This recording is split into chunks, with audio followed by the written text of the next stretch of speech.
தமிழக மக்களுக்கு அன்பான வணக்கம். இன்னைக்கு சட்டசபையில பாத்தீங்கன்னா அனல் பறக்கிற விவாதங்கள் நடந்திருக்கு.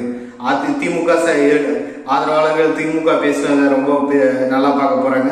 அதிமுக காரங்க எதிர்கட்சியா இருந்து பேசுனது ரொம்ப நல்லா பார்க்க போறாங்க. ஏன்னா விவாதங்கள் அவ்வளவு ரொம்ப பாசிட்டிவா இருந்திருக்கு. ஒரு சட்டசபையிலும் இப்படிதான் இருக்கணுங்கிற மாதிரி இன்னைக்கு இருந்திருக்கு. கண்டிப்பா திமுக மாதிரி வெளிநடப்பு செய்யாம, திமுக பாத்தீங்கன்னா தெரியும், ஆளுநர்களையும் சரி இல்ல ஃபர்ஸ்ட் சட்டசபையிலும் சரி ஏதோ ஒரு காரணம் சொல்லி வெளிநடப்பு பண்ணிடுவாங்க. அதுதான் அவங்களோட எப்பவுமே.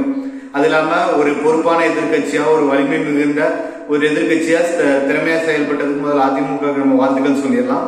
ரெண்டாவது பாத்துக்கிட்டீங்கன்னா இன்னைக்கு நடந்த விவாதங்கள் எல்லாமே எப்படிப்பட்டதா இருந்துச்சுன்னா, அதிமுக 45வது நாள்ல விமர்சனங்கள் வைக்கிறதே ஒரு நம்ம கரெக்டா இல்லையான்னு சொல்ல முடியாது. ஆனா கொரோனா காலத்திலயும் சரி, இப்ப இருக்கிற நிலைமையிலயும் சரி, நம்ம கண்டிப்பா கேள்விகள் கேட்டுதான். ஏன்னா இப்போ எல்லாத்துக்கும் தெரியும், கட்டுமான பொருட்களோட விலைகளும் சரி, நம்ம அரிசி எண்ணெய் சரியா, இது காய்கறிகள் எண்ணெயோட விலைகளும் சரி, அத்தியாவசிய பொருட்களோட விலைகள் ஏறிக்கிட்டே இருக்கு. அப்படிங்கிறப்ப நம்ம அந்த கேள்விகள்லாம் கேட்டுதான். பவர் கட் அடிக்கடி வருது, வாரத்துக்கு 2 தடவை 3 தடவை 3 மணி நேரத்துல 8 மணி நேரம் மெயின்டெனன்ஸ் கட் பண்றாங்க. அதனால ஒரு சில கேள்விகள் வரதான் செய்யுது. அது அதிமுக உங்களுக்கு சரியான முறையில் முன் வச்சிருக்காங்க. ஆனாலுமே ஒன்றுமே DMK grace period, honeymoon period சொல்லுவாங்க, அது இருக்குதுன்னு செய்யுது. மினிமம் ஒரு 3 நாள் கழிச்சு தான் முழுமையான இதை வைக்கணும். ஆனா இப்பவே அவங்க அதிமுக அவங்களுக்கும் அதிமுகவும் தெரியறதுனால அதிமுக வச்சிருக்காங்க. அது நியாயமா தான் படுது, நியாயமான முறையில தான் இருக்குங்கிறத முதல்ல சொல்லிக்க விரும்புறேன். அடுத்தபடி பாத்துக்கிட்டீங்கன்னா என்னென்ன விவாதங்கள் நடந்திருக்கு இன்னைக்கு. காசார விவாதங்கள், இபிஎஸ் சுத்தி அடிச்சிருக்காப்ல. ஒவ்வொரு அவங்க கடைசியில டிஎம்கே எப்படி கொண்டு வந்து முடிச்சாங்கன்னா, ஒண்ணு கஜானா காலியா இருக்குன்னு முடிச்சாங்க, இல்லைன்னா நீங்க முன்னாடி என்ன பண்ணிட்டு இருந்தீங்கன்னு முடிச்சாங்க. அவங்க திறமை எப்படி செயல்பட்டாங்கன்னு எதுலையுமே தெளிவா சொல்ல கிடையாது. எக்ஸப்ட் இந்த கொரோனா விஷயத்துல 1-2 சொல்லியிருக்காங்க. என்னன்னா, நாங்களும் பெட் இன்க்ரீஸ் பண்ணோம், ஆக்சிஜன் இன்க்ரீஸ் பண்ணோம், அதெல்லாம் அடிப்படை தேவை, அதெல்லாம் பண்ணிதான் ஆகணும். அது கூட பண்ணலீங்கன்னா அப்புறம் எதுக்கு நீங்க ஆட்சிக்கு வந்தீங்கன்னு கூட மக்கள் கேட்டுருவாங்க. அதனால இந்த கொரோனா அடிப்படை ஒரு சில விஷயங்களை தவிர எல்லா விஷயங்களுக்கும் காமனான ஒரு சில பதில்கள் தான் அவங்க சொல்லிட்டு இருந்தாங்க. ஃபர்ஸ்ட் நம்ம யார் யாரு என்னென்ன பண்ணியிருக்காங்கன்னு பார்ப்போம். ஃபர்ஸ்ட் பாத்துக்கிட்டீங்கன்னா பிடிஆர் கஜனா காலியா இருந்துச்சு, அதனால எங்களால எந்த திட்டங்கள், நாங்க சொன்ன திட்டங்கள் எதுவும் இப்போதைக்கு பண்ண முடியாது அப்படின்னு சொல்றாப்ப, எந்த இப்பன்ட்டு இல்ல, நம்மளுக்கு எப்ப 1956 எப்ப எலெக்ஷன் நடக்க ஆரம்பிச்சதோ அப்ப இருந்தே இது ஒரு காமன் ஃபேக்டர். ஒருவேளை காமராஜர் மட்டும் வேணா அந்த கஜனா காலி பண்ணாம போயிருக்கலாம். அதுக்கு அடுப்புறம் அந்த கலைஞராகட்டும், எம்ஜிஆர் ஆகட்டும், இல்ல அம்மா கலைஞராகட்டும், யாராகட்டும், அவங்க ஆட்சி முடியிருப்ப கஜனா காலி பண்ணிட்டு தான் போவாங்க. ஏன்னா அப்ப மக்களுக்கு இது ஒன்றும் புது விஷயம் இல்லை. இந்த கடைசி ஆட்சியில் நடந்ததுல இது உங்களுக்கு தெரியுமா இல்லையான்னு எனக்கு தெரியல. கண்டிப்பா தெரிஞ்சிருக்கும். இது சொல்றது இது ஒரு அரசியல் நோக்கத்துக்காக மட்டும்தான் சொல்றீங்க. வெள்ளை அறிக்கை கொடுக்குறேன்னு சொல்லியிருக்கீங்க. வெள்ளை அறிக்கையை பார்த்துட்டு அதுக்கு அதே வெள்ளை அறிக்கை விமர்சனம் பண்ண வேண்டியது கடமை. இருந்தாலும் இப்ப சொல்லிக்க விரும்புறது என்னன்னா, இது கஜானா காலிங்கிறது ரொம்ப ஒரு காமன் ஃபேக்டர். அது ஒரு காரணமா திருப்பி அழுத்தி சொல்றதுல ஒரு அர்த்தம் இருக்கிற மாதிரி எங்களுக்கு தெரியல. ரெண்டாவது பாத்துக்கிட்டீங்கன்னா ஸ்டாலின், நம்ம எடப்பாடியார் கேட்டிருக்காரு, எடப்பாடியார் சொல்லியிருக்காரு. அது ஏன்னா இப்ப ஆளுநர் உரையை முழுசா இருந்து கேட்டிருக்காங்க. அதனாலதான் ஆளுநர் எந்த ஒரு இதுவுமே இல்லை.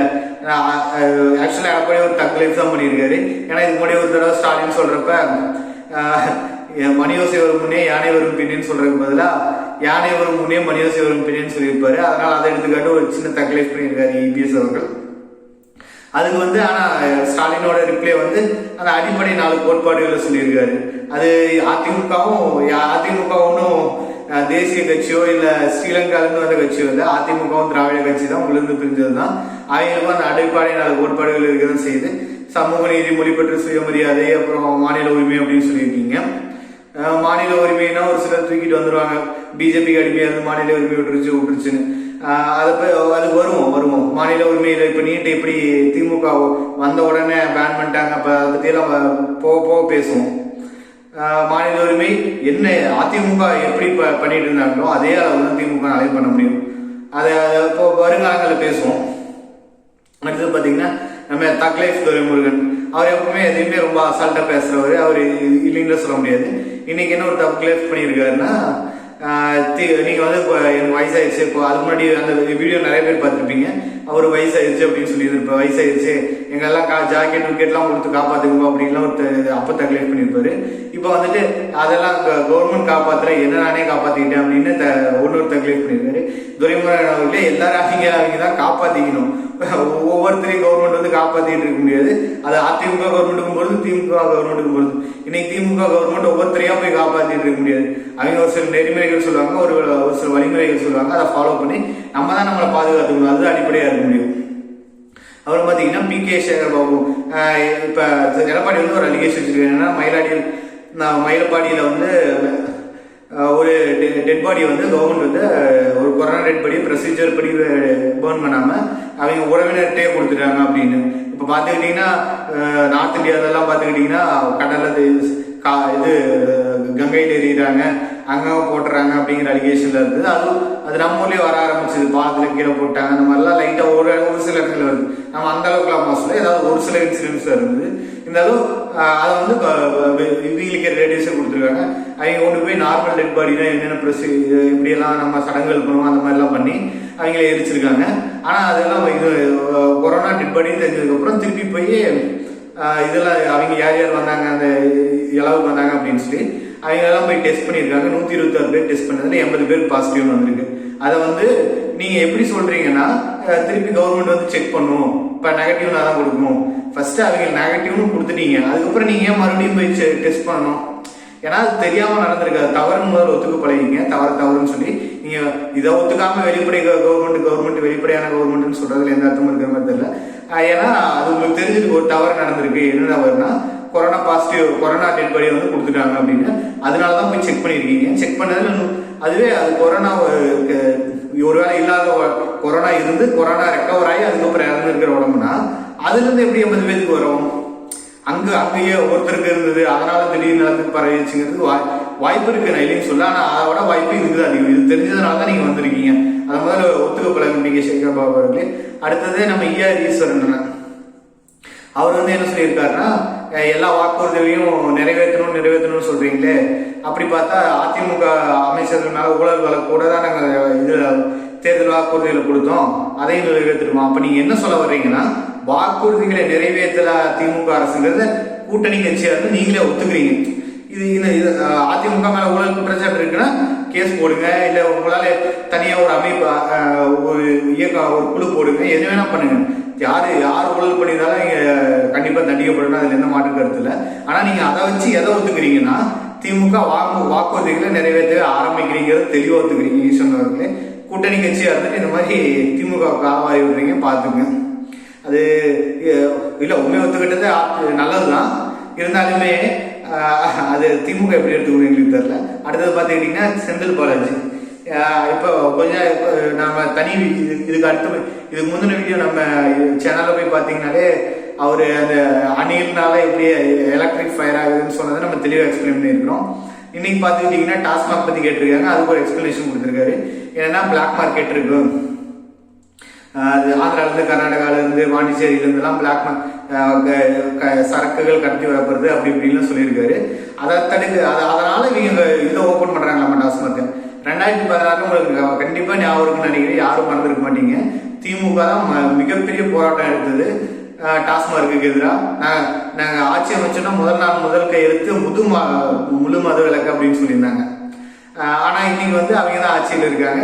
இப்ப இந்த மாதிரி சுச்சுவேஷன்ல ஏன் டாஸ்மார்க் ஓபன் பண்றீங்கன்னு கேட்டா பிளாக் மார்க்கெட் தடுக்க வேண்டியது கவர்மெண்ட் வேலை தானே. டாஸ்மார்க் ஏன் ஓபன் பண்றீங்க? அதை தடுங்க, எல்லா இடத்துலயும் செக் போஸ்ட் போடுங்க, வெளியிருந்து உள்ள வர சரக்க தருங்க. அதை விட்டுட்டு இது எப்படின்னு எனக்கு தெரியல, இது நியாயமானதுன்னு தெரியல. அதுக்கப்புறம் பாத்துக்கிட்டீங்கன்னா டாஸ்மார்க் இதா அடுத்தது 1000 ரூபாய் கொடுப்பேன்னு சொன்னாங்க. ஏன் கொடுக்கலன்னு கேட்டா இதுன்னு சொல்லுவாங்க, பட்ஜெட்னு சொல்லுவாங்க, கஜானா காலியா இருக்குவாங்க. நீட்ல இன்னைக்கு வரைக்கும் ஒரு தெளிவான விளக்கம் இல்லை. அரசுகிட்ட இருந்து விளக்கம் வாங்கிட்டோமா இல்லையான்னு தெரியல. பெட்ரோல் பிரைஸ் 5 ரூபா குறைப்பாங்க, இப்ப கேட்டா நாங்க எப்ப தேதி சொன்னோமா உங்களுக்கு அப்படிங்கிறாங்க. அடுத்தது திடீர்னு எப்படின்னு தெரியல, நம்ம காய்கறிகள் விலையும் ஆயிலோட விலையும் திடீர்னு ஏறிட்டு போகுது. அதுக்கப்புறம் அந்த கன்ஸ்ட்ரக்ஷன் மெட்டீரியலோட விலை திடீர்னு ஏறிட்டு போகுது. ஒரு சில அனலிஸ்டுகள் சொல்றாங்க அதெல்லாம் திமுகவோட நிர்வாகிகள் மெஜாரிட்டியா இருக்கிறது தான் உடனே ஏறிட்டு இருக்கு அப்படின்னு சொல்றாங்க.